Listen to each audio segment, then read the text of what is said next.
तुम्हाला माहिती आहे का मंडळी, अगदी ढाबा स्टाईल चमचमीत छोले मसाला तुम्ही घरच्या घरी अगदी साध्या सोप्या पद्धतीने बनवू शकता आणि त्यासोबत मऊ फुललेले कुलचे. खास गोष्ट म्हणजे छोले आधी वेगळे शिजवायची गरज नाही. मसाला आणि छोले एकाच कुकरमध्ये शिजणार, त्यामुळे वेळही कमी आणि चव मात्र जबरदस्त येणार.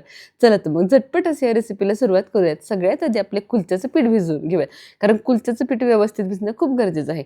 1 वाटी मैद्यामध्ये पाव चमचा मीठ, चिमूटभर साखर आणि पाव चमचा ईस्ट घातलेलं आहे. हे ड्राय ईस्ट आहे, त्यामुळे तुमच्याकडे असेल तर घाला, नसेल तर खाण्याचा सोडा घातला तरीही चालेल. ईस्ट घातल्यावरती साखर आवर्जून घाला, कारण ईस्ट ॲक्टिव्हेट होण्यासाठी साखर आणि कोमट पाणी असणं खूप जास्त गरजेचं आहे. आता कोमट पाणी घालून पीठ व्यवस्थित मळून घ्यायचं. कोमट पाणी घालण्याआधी मी 2 चमचे तेलही घातलं होतं. पीठ मळताना अशा पद्धतीने हाताने छान मालिश करत करत मळा, म्हणजे ईस्ट आपलं छान ॲक्टिव्हेट व्हायला मदत होते. चला, पीठ व्यवस्थित असं मळून झाले. आता वरून तेलाचा हात लावायचा आणि किंवा 1 तास तरी हे पीठ भिजायला बाजूला ठेवायचं. 1 तासामध्ये व्यवस्थित असं हे पीठ भिजतं. चला, तोपर्यंत आपली छोलेची तयारी करून घेऊयात. छोले मी इथे कुकरमध्ये बनवते. कुकरमध्ये 4 ते 5 चमचे तेलावरती काही खडे मसाले घालून घ्यायचे. शहाजिरे, दालचिनी, लवंग, मिरी आणि धने. यावरती घालायचे अगदी ओबडधोबड असा चिरलेला कांदा. आज आपण ही भाजी अगदी एकाच भांड्यामध्ये बनवणार आहोत. दरवेळेस छोले शिजवून घ्या आणि परत त्याची वेगळी ग्रेव्ही बनवा. यापेक्षा एकाच भांड्यामध्ये तुम्ही अशा पद्धतीने सहज सोपी ही छोलेची भाजी बनवू शकता. चवीला अतिशय भन्नाट अशी होते आणि भांडीही जास्त खराब होत नाहीत. चला, आता या सगळ्या खडे मसाल्यांवरती कांदा छानपैकी पचत आला की आलं, लसूण आणि टोमॅटो घालायचा. थोडंसं मीठ घालायचं, जेणेकरून सगळ्या गोष्टी व्यवस्थित अशा शिजायला मदत होईल. आता ह्या सगळ्या गोष्टी अगदी 4 ते 5 मिनिटं परतवून घ्यायच्या. व्यवस्थितपणे सगळ्या गोष्टी छान भाजल्या गेल्या की याचं आपण छानसं वाटण तयार करून घेणार आहोत. यामध्ये काही वेगळं बाहेरचं घालायची गरज नाही. अगदी घरगुती साहित्यांमध्ये झटपट असा हा छोले मसाला तुम्ही बनवू शकता. तुम्हाला हवा असेल तर तुम्ही यामध्ये काजूसुद्धा ॲड करू शकता. फक्त काजू भिजवून ॲड करा, म्हणजे व्यवस्थितपणे बारीक व्हायला मदत होते. चला, सगळं मसाला, सगळं जे काही साहित्य भाजले ते मिक्सरमध्ये काढून घेतले. यामध्ये थोडीशी कोथिंबीर घालायची, पाणी घालायचं आणि अगदी मिक्सरला फाईन अशी याची पेस्ट तयार करून घ्यायची. अगदी हॉटेलसारखा, ढाब्यासारखा चमचमीत असा छोले मसाला 10 ते 15 मिनिटात तयार होतो आणि कुलचेसुद्धा अतिशय भारी असे तयार होतात. तुम्हाला वाटणारच नाही की हे छोले कुलचे तुम्ही घरच्या घरी बनवलेत. चला, वाटण आपलं छान तयार झाले. आता घेऊयात फोडणी करायला. परत त्याच कुकरमध्ये 4 ते 5 चमचे तेल गरम केले. आता यावरती पातळ चिरलेला कांदा घालायचा. हा कांदा अगदी पातळ चिरून घ्या, कारण यामुळे ग्रेव्हीची कन्सिस्टन्सी अगदी ढाब्यासारखी, हॉटेलसारखी येणार आहे. कांदा छानपैकी परतवून घ्यायचा. थोडंसं मीठ घालायचं आणि अगदी कांदा जोपर्यंत छान श्रिंक होत नाही, अगदी गुलाबी रंगापेक्षाही थोडा पुढे ओव्हर कुक होत नाही, तोपर्यंत छान शिजवून घ्यायचा.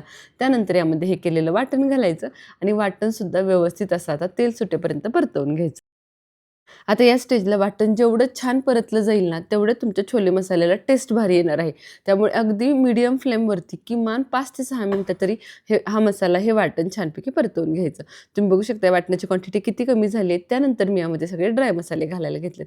पाव चमचा हळद, 1 ते 1.5 चमचा काळं तिखट, 1 चमचा लाल तिखट, धना पावडर आणि गरम मसाला किंवा कोणताही तुम्ही चना मसाला, छोले मसालाही यामध्ये वापरू शकता. मी आपलं साधं घरगुती गरम मसाला यामध्ये वापरला आहे. आता सगळे मसाले छानपैकी या वाटणामध्ये परत एकदा मिक्स करून घ्यायचे. व्यवस्थित हे वाटण परतवून घ्यायचं. पाण्याचा संपूर्ण अंश वाटणातला निघून गेला पाहिजे, इथपर्यंत वाटण छान परतवून घ्या. चला, वाटणाला छान तेल सुटायला लागले. आता यामध्ये 4 चमचे दही घालायचं आणि दहीसुद्धा या मसाल्यामध्ये व्यवस्थित असं मिक्स करून घ्यायचं. दही घातल्यामुळे छोले मसाल्याला एक छान अशी कन्सिस्टन्सीसुद्धा होते आणि त्याचबरोबर छान रिचनेस येतो. टेस्टमध्ये सुद्धा तेवढीच भारी ही ग्रेव्ही लागते. त्यामुळे दही आवर्जून घाला. चला, दही यामध्ये अगदी मीडियम फ्लेमवरती मसाल्यामध्ये छान मिक्स करून घ्यायचं. या पद्धतीने दही परतवून घेतलं ना, अजिबातही दही मसाल्यामध्ये फाटत नाही. त्यानंतर हे भिजवलेले छोले घालून घ्यायचे. छोले मी रात्रभर फक्त भिजवून घेतलेत. आदल्या दिवशी रात्री भिजायला घातलेत. फक्त भिजवताना कोमट पाण्यामध्ये भिजायला घाला, म्हणजे दुसऱ्या दिवशीपर्यंत ते अगदी छान असे भिजले जातात. आता छोले घातल्यानंतर मसाल्यामध्ये मी परत एकदा छान असे हे छोले परतवून घेते. या स्टेजला सुद्धा व्यवस्थित असं परतवून घ्या, म्हणजे छोले व्यवस्थित परतले जातात आणि त्यामुळे छोले लवकर शिजायला मदत होते. आता सगळ्यात शेवटी 1 चमचा कसुरी मेथी हातावरती छानपैकी चुरून घालायची आणि त्यानंतर यामध्ये घालायचं आहे ते पाणी. आता या स्टेजला पाणी आवर्जून गरमच घालायचं आहे. थंड पाणी अजिबातही घालू नका, कारण सगळा मसाला, सगळं जो काही मटेरियल आहे आपलं, ते सगळं गरम आहे. यामध्ये जर तुम्ही थंड पाणी घातलं ना, तर छोले लवकर शिजणार नाहीत. त्यामुळे आवर्जून गरम पाणी घाला. साधारण मी इथे 2 ते 3 कप गरम पाणी घातले. जेवढे छोले शिजायला गरजेचं आहे तेवढंच पाणी घालून घेतले आणि छोलेच्या किमान कुकरला 5 ते 6 शिट्ट्या करून घ्यायच्या. 6 शिट्ट्यांमध्ये छोले व्यवस्थित असे शिजतात. चला आता इथे आपलं कुलच्यांचं पीठही तयार झालं आहे. छोले शिजेपर्यंत आपण कुलचे करायला घेऊयात. अतिशय सुंदर असं पीठ झालंय. आता ईस्ट घातल्यामुळे पीठ थोडंसं आपण मऊसूद मळल्यामुळे पीठ हाताला लगेच चिकटतं. अशा वेळेस कोरडी पिठे हाताला घ्यायची आणि त्यानंतर याचे गोळे तयार करून घ्यायचे. गोळे तयार करत असताना हाताने खूप जास्त प्रेस न करता अगदी हलक्या हाताने ह्याचे उंडे तयार करून घ्या. कारण ईस्टमुळे जी काही एअर तयार झाली आहे ती अगदी तशीच्या तशी राहायला हवी. त्यामुळे अगदी हलक्या हाताने आपण हे गोळे करून घ्यायचे आहेत आणि आता लाटून घेऊयात. कुलचे लाटताना अगदी हलक्या हाताने मी उभ्या आकारामध्ये लाटून घेते. हॉटेलमध्ये आपल्याला छोलेबरोबर कुलचे हे अतिशय छान असे उभ्या आकारामध्ये सर्व केले जातात. अगदी त्याच पद्धतीने घरीही आपण बनवतोय. आता यावरती कलुंजी घालून घ्यायची आणि कोथिंबीरही. कलुंजी नसेल तर फक्त कोथिंबीर घातली तरीही चालेल. या दोन्ही गोष्टी घालायच्या आणि परत एकदा लाटणं हलकंसं फिरवून घ्यायचं, जेणेकरून सगळ्या गोष्टी व्यवस्थित अशा ह्याला चिकटतील. चला आता तवा गरम झालाय. तव्यावरती लगेच हे कुलचे भाजायला घेऊयात. तव्यावरती थोडंसं तेल घालायचं. तेलावरती कुलचा घालायचा आणि कढईने थोडंसं पाण्याचा शिंतोडा मारायचा आणि एक झाकण टाकायचं. झाकण टाकून 2 मिनिटं कुलचा छान शिजवून घ्यायचा आणि त्यानंतर दोन्ही बाजूनी व्यवस्थित असा भाजून घ्यायचा.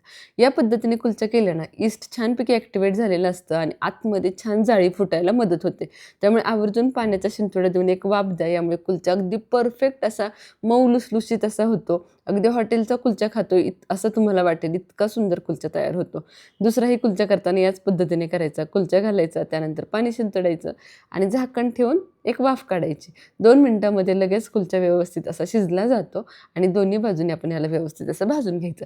तुम्हाला अगदी टम्म फुगलेला कुलचा आवडत असेल ना, तर तुम्ही एका बाजूने लगेच याला गॅसवरती भाजा. गॅसवर भाजलं की लगेच अतिशय टम्म असा फुलतो. मी इथं शेगडीवरती कुलचे बनवते, त्यामुळे मी उलट्या साईडने भाजू शकत नाही. मग तुम्ही गॅसवर बनवत असाल तर उलट्या साईडने आवर्जून भाजून घ्या, म्हणजे अगदी टम्म असा फुलतो.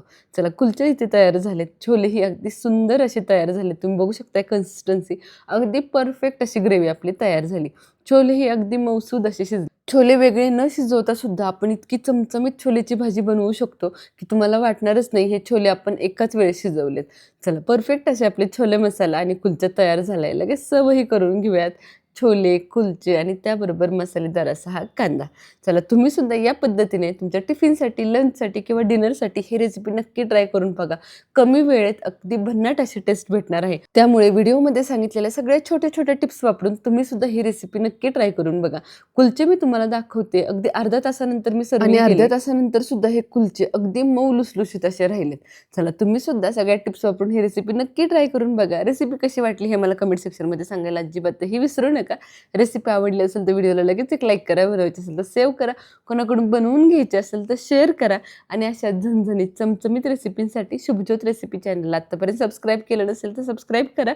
तसेच खाली दिलेल्या बेल आयकॉनलाही क्लिक करा, म्हणजे दररोज दुपारी 1:30 वाजता येणारी रेसिपी तुमच्याकडून मिस होणार नाही. चला भेटूया पुन्हा एकदा अशा झणझणीत आणि चमचमीत रेसिपी सोबत. धन्यवाद.